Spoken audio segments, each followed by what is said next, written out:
Kentucky Senator Rand Paul is ramping up his presidential campaign's resources online. Staffers gathered in California over the weekend to help make his bid the most technologically savvy campaign ever. Our Ronan Farrow got a look inside his San Francisco headquarters. You guys should all be proud to be part of this very historic event, the country's first presidential campaign hackathon. Digital supremacy is the name of the game for 2016.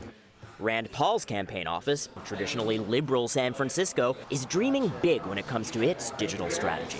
When the Rand Paul campaign called me, they said they wanted to create the most tech-savvy campaign in history. Not just presidential campaign, but campaign.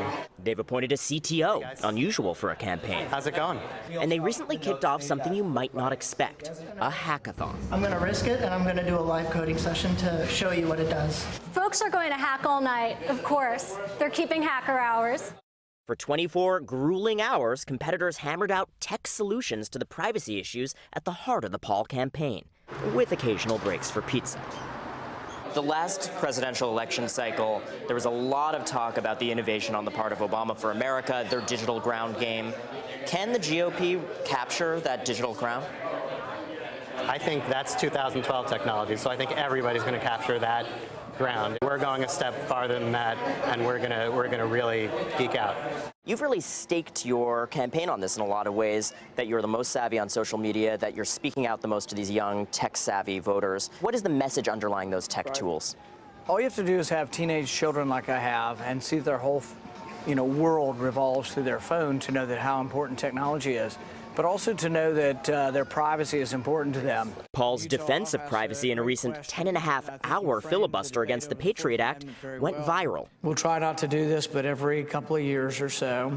But it's also earned him derision from some fellow presidential hopefuls, including Chris Christie. I stand with keeping America safe and making America strong and not giving political speeches on the floor of the Senate to raise money for a presidential campaign. A lot of these people sort of on the wrong side of history. They think somehow that we're safer by collecting everyone's data all the time, but I think it's actually the opposite.